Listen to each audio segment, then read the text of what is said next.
The mirror on the wall, here we are again, yeah, through my eyes. Salut à tous, j'espère que vous allez bien.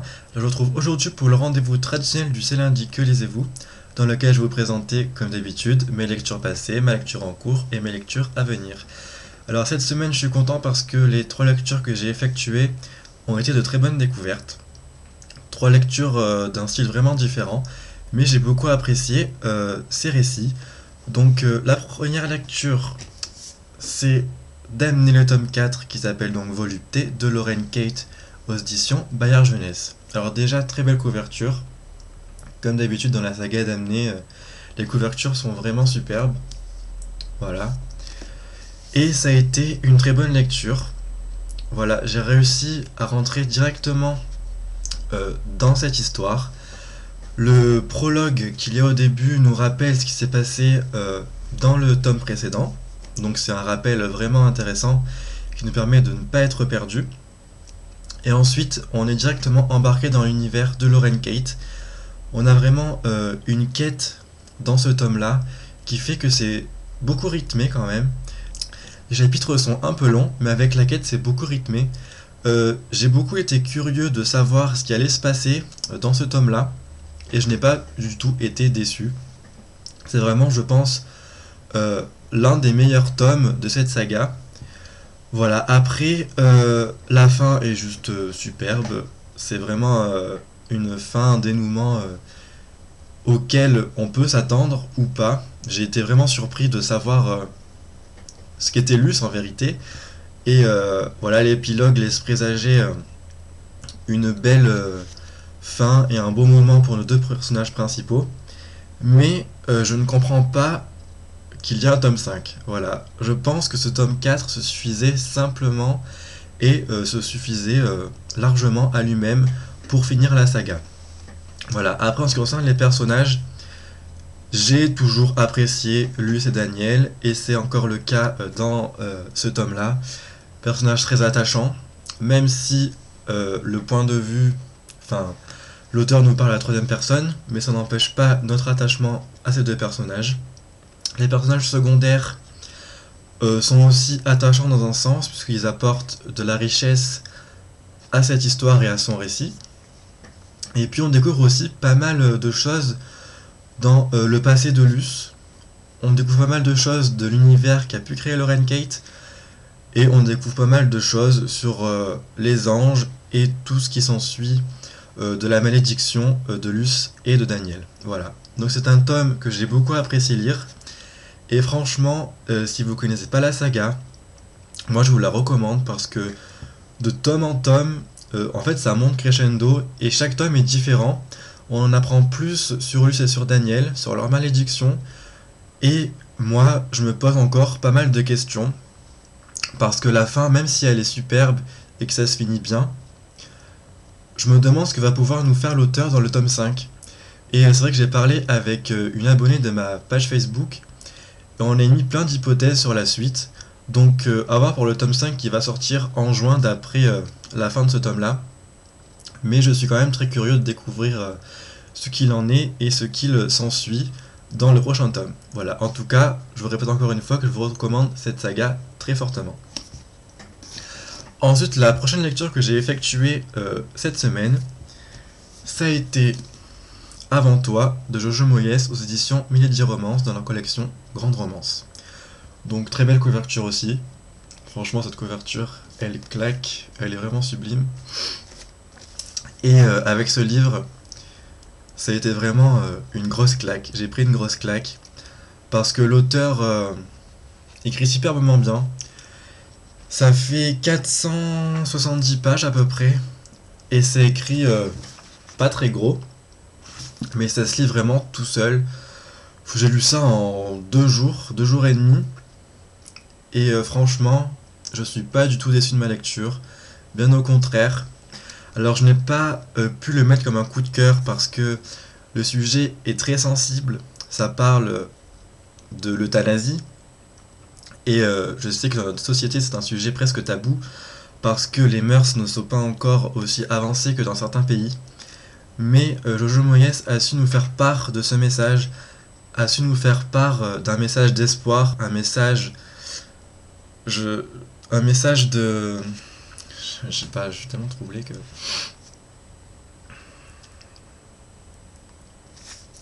C'est aussi un message d'apprentissage de deux personnages. Donc on rencontre Lou qui va perdre son emploi parce qu'elle était serveuse dans un petit café. Et elle va se retrouver donc dans un genre de pôle emploi.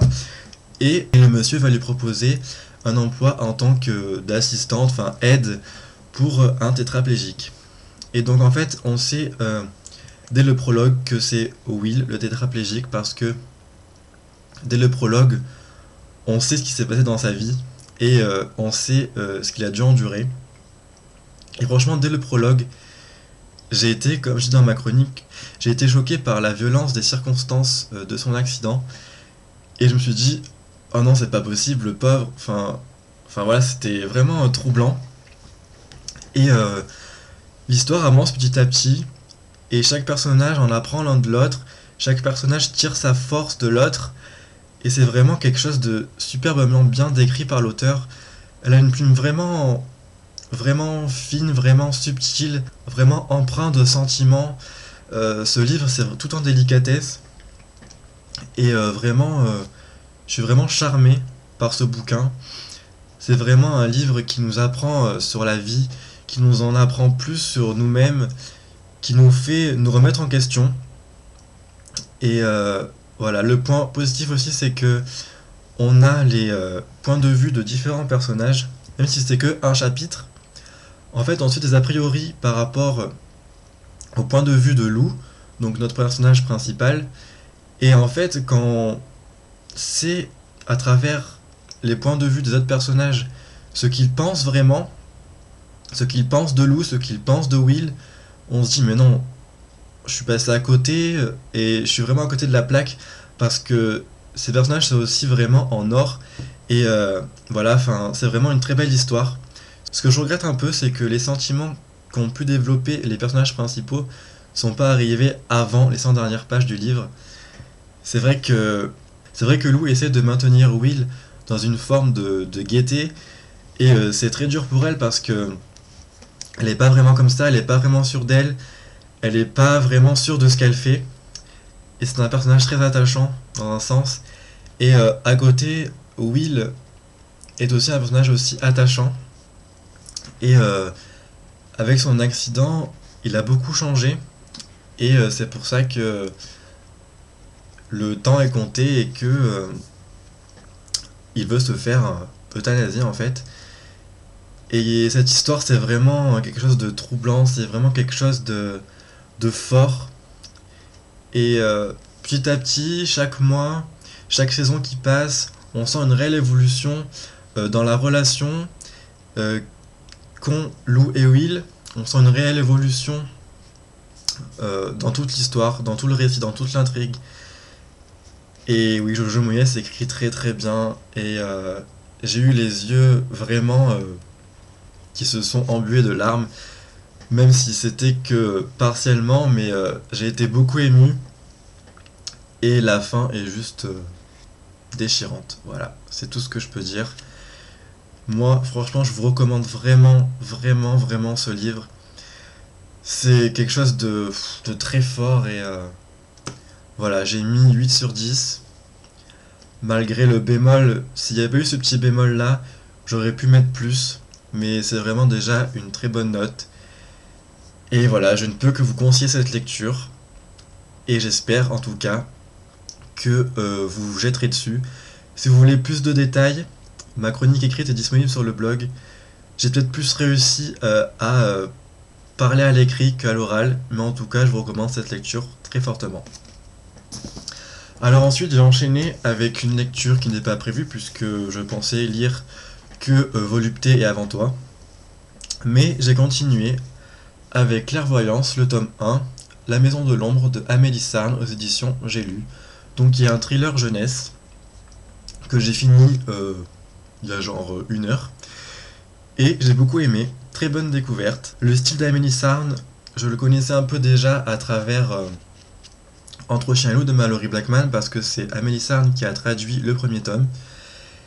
Et j'ai adoré son style, ça se lit très très vite, ça fait que 220 pages, ça se lit vraiment à une allure folle. Et j'ai complètement adoré l'histoire, même si des points auraient pu être plus détaillés, parce qu'en 220 pages on n'écrit pas tellement grand chose, mais je n'ai pas réussi à trouver le suspect quoi. En fait, on rencontre Emma qui a déménagé avec sa mère dans une ville de France. Enfin, je ne sais pas si cette ville existe, mais en tout cas, elle s'appelle Mondelot. Et elle emménage dans une maison où un meurtre a eu lieu. Et en fait, elle commence à faire des rêves où elle se rend compte que la personne qui est dans ses rêves, ce n'est pas elle, c'est la personne qui a été tuée dans la maison. Donc en fait, elle va être curieuse d'en apprendre plus sur cette personne, curieuse d'en apprendre plus sur les faits qui ont fait qu'elle était morte en fait, sur le meurtre de cette personne qui s'appelle Charlotte. Et elle va se rendre compte que le meurtrier qui a été mis en prison n'a pas commis le meurtre. Donc, en fait, on peut dire qu'elle a un peu... Enfin, elle a des prémonitions quoi, un petit peu. Elle voit le passé de Charlotte à travers ses rêves. Et j'ai trouvé cette touche fantastique vraiment super, même si elle n'est pas vraiment exploitée à fond, parce que... En fait, Emma accepte comme ça, sans se poser de questions, qu'elle a des visions. Et moi, je trouvais ça un peu déroutant, parce qu'à 15 ans, si on a des visions, enfin, moi, j'aurais été un peu choqué. Mais bon, c'est pas grave. Et je n'ai pas trouvé, comme je vous l'ai dit, le meurtrier. Je me suis penché sur quelqu'un que je pensais être le suspect. Et en fait, pas du tout. J'ai été vraiment abasourdi par la révélation qu'a pu nous faire l'auteur. En tout cas, très bonne découverte. Je compte lire le tome 2 qui est sorti en mars, qui s'appelle La Falaise Écarlate, je crois. Et j'attends avec impatience de retrouver Emma. Voilà. Alors, comme j'ai fini Clairvoyance il n'y a pas très longtemps, je n'ai pas de lecture en cours, mais je vais vous présenter 2 lectures futures que je veux faire absolument, parce que les tomes 2 sortent ce mois-ci. Donc ça va être Phoenix, le tome 1, Les Cendres de l'Oubli de Karina Rosenfeld aux éditions Robert Laffont dans leur collection R. Voilà, c'est une lecture que j'ai hâte de découvrir. Un roman, une mythologie que j'ai hâte, franchement, parce que voilà, la couverture me rend vraiment curieux, et cette histoire aussi. Donc j'entends beaucoup de bien, et je vais enfin me faire mon propre avis, donc très hâte de commencer. Et ensuite, j'ai décidé de sortir un autre Robert Laffont collection R. Donc ce sera Starters de Lisa Price aux éditions Robert Laffont dans leur collection R, donc le premier tome de la saga. Et voilà, je l'avais acheté en occasion début d'année je crois, et j'ai pas eu l'occasion de le commencer, et c'est une saga que j'ai hâte de découvrir, qui me rend aussi curieux par cette dystopie. Enfin, c'est une dystopie qui a l'air vraiment intéressante. Surtout que Camille Garcia, l'auteur de 16 Dunes, a mis un petit mot derrière en disant « Les fans de Hunger Games vont adorer ce livre ».